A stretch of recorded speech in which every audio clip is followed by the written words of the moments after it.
Hey, good evening, everyone. Merry Christmas from Temple Square. Merry Christmas. It's John and Jenny Dye. Hello. Special Light the World correspondents for Meridian Magazine. You betcha. Here live on Temple Square this evening. And we want to give everyone just a quick tour of what it looks like. It is so beautiful on Temple Square this time of year. Yeah. And what's interesting is with the temple being renovated, this will look much different starting quite soon. Actually, at the end of December. Yeah, so let's go ahead and right now we're actually right in front of the assembly hall. So let's flip the camera here. There we go. Give everyone a quick look. That's the tabernacle. The tabernacle over here. The temple let's here, walk of course. over towards the Joseph Smith Memorial Building. Yes. And as we have a chance to look at everything, you can enjoy the lights with us live. So we'd love to ask some questions of our audience. If you've been to Temple Square during Christmas time, let us know. Type yes in the comments below. And if you haven't been, let us know if you'd like to come. It is absolutely beautiful here this time of year. So many people, so many lights, and so many great things to see and do. One thing that's interesting, there are a lot of people here tonight. Right now it's actually less crowded than it was just an hour or so ago, and that's because of all the foot traffic of people heading over to the conference center to attend the live Christmas concert with the Mormon Tabernacle Choir. Now there's an extension of the concert being shown, I believe, in the Legacy Theater over at the Joseph Smith Memorial Building. But yeah, with as many people as are out right now, there were significantly more earlier because of that concert, and there will be later when the concert is finished, that's for sure.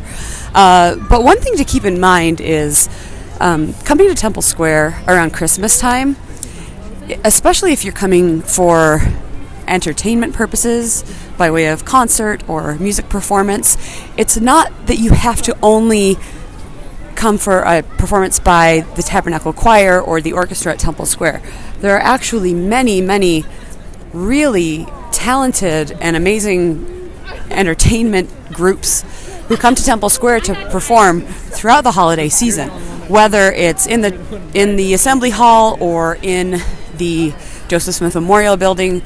Our daughter happened to her choir, her high school choir, performed here today, and they're actually quite good. I know that we are biased, but it was very entertaining, and it just kind of goes to show that they do a good job here at Temple Square of utilizing all the available facilities and venues, and also giving local performers a chance to display their talents and entertain the guests who come here to Temple Square. Absolutely. So lots of entertainment options, as Jenny had mentioned, and the lights are just incredible every year.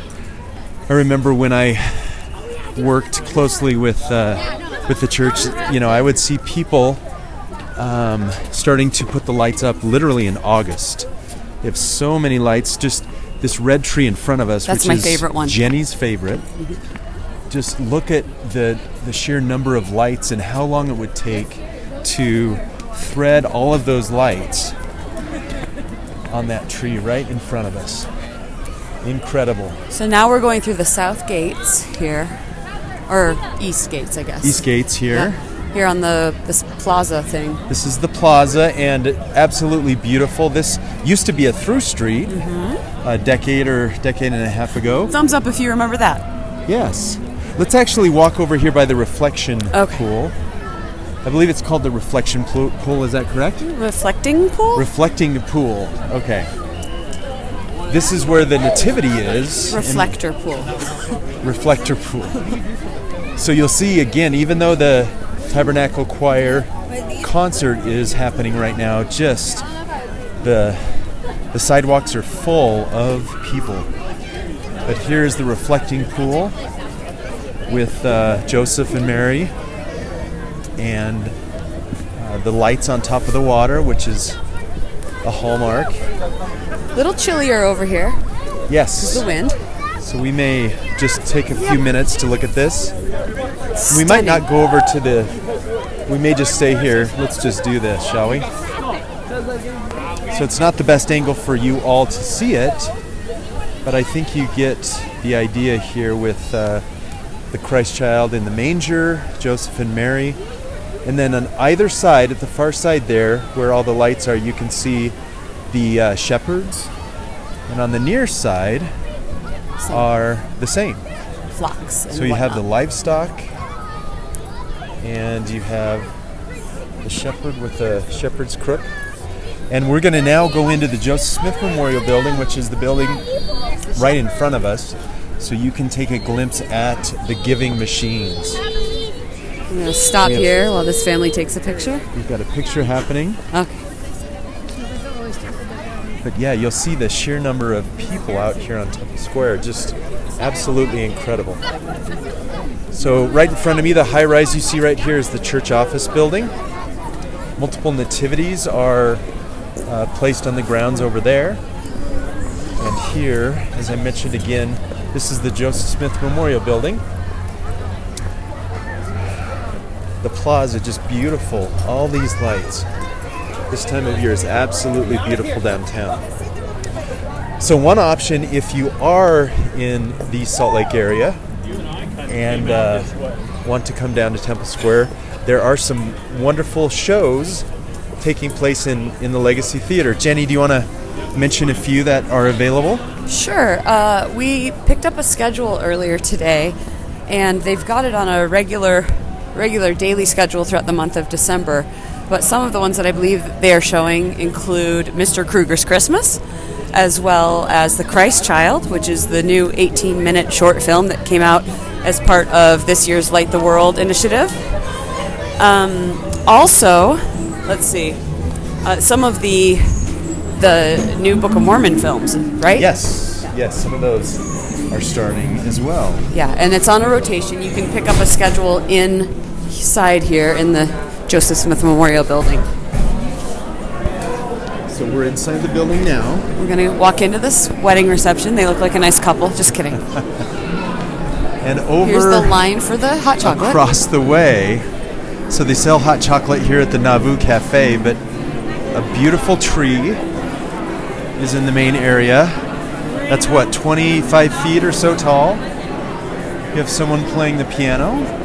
And you can see there on the second floor, on the balcony up there, that's where earlier when we talked about some of the local talent that comes in, specifically high school choirs and things, that's where they will sing, and it kind of echoes throughout this hall. It's very beautiful, and it adds really special ambiance to people who are congregating here. Maybe they've stepped inside to take a picture with the tree, or just to warm up, or to go to the giving machines over there.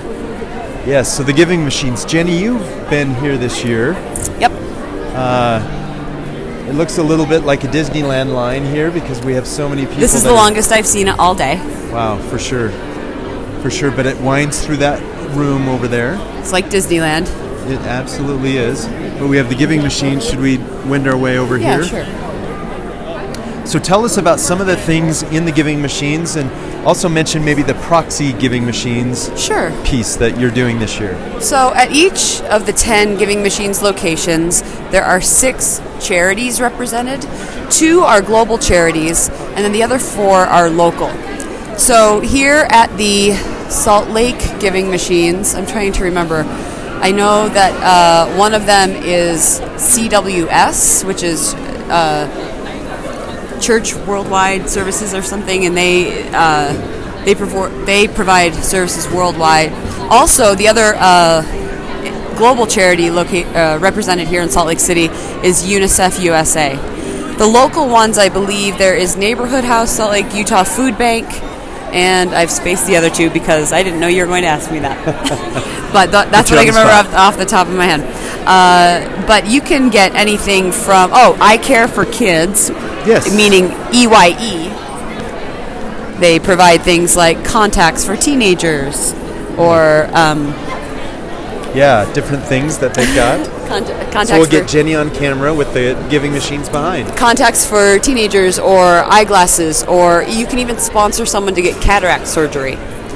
It's really great. And there's a range. I know, like for Utah Food Bank, one of the items is, I think it's $5, and it's a case of macaroni and cheese for a family who has kids. So, John, you asked me to talk about the proxy giving machines. In the past, this is the third year that Light the World has included the giving machines. The first year they did it just here in Salt Lake City. The second year they upped their game a bit and included 5 cities. And this year they've doubled that to 10 cities really quickly. Salt Lake City, Orem, Utah, Gilbert, Arizona, Manhattan, New York City, London, England, Denver, Colorado, Manila, Philippines, San Jose, California, Las Vegas, Nevada, and Laie on Oahu in Hawaii.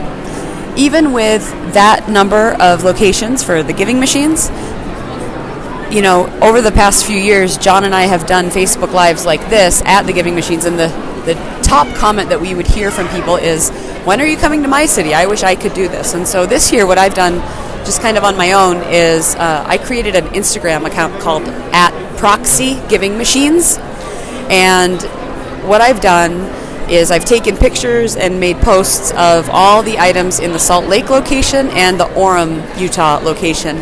And people have been sending me money via Venmo, and then I've gone to the machines to perform their transactions for them. And they include, you know, personal stories of why what they've chosen to purchase and give is meaningful to them or to their family, or who in their family chose that item or those items. And it's been a really cool experience. I'm in the process right now of editing videos and posting them of some transactions, and just today I had some more come in. So it's, again, @ProxyGivingMachines on Instagram.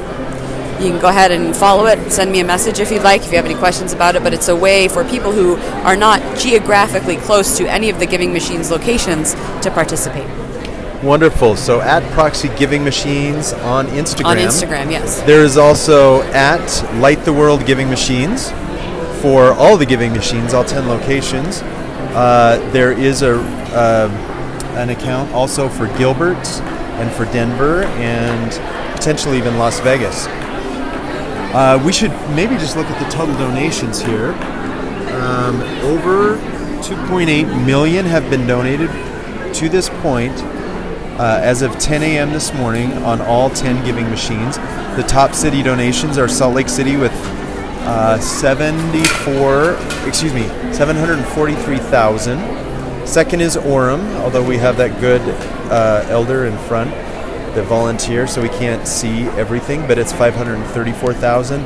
The third is Las Vegas. $438,000 have been donated through that location. So I feel bad not knowing off the top of my head that last local charity represented here at the Salt Lake Giving Machines. Do you remember? It's the Utah Refugee Connection, of course. Oh yeah, Utah Refugee Connection. We have good friends that actually work there. So Utah Refugee Connection, doing a lot. Well, it's so cold. My battery was zapped. Yep. So we should probably sign off soon. But let us know in the comments below if you see this later. If you've been to a giving machine at this location or others, or if you've done it this year or previous years, let us know. And if you want to give to the giving machines and need to do that, obviously @ProxyGivingMachines is a way to do that. On Instagram. Yes, and you will actually create a video. Yes. And put that up and tag them. Go ahead and take a look and you can see an example of what we're talking about. Absolutely. So the line is getting longer. My battery's getting shorter. Yep. So we should probably go. But everyone, have a very Merry Christmas. Enjoy your Saturday evening and your Sabbath tomorrow. Stay warm. Stay warm, everyone. Merry Christmas. Merry Christmas.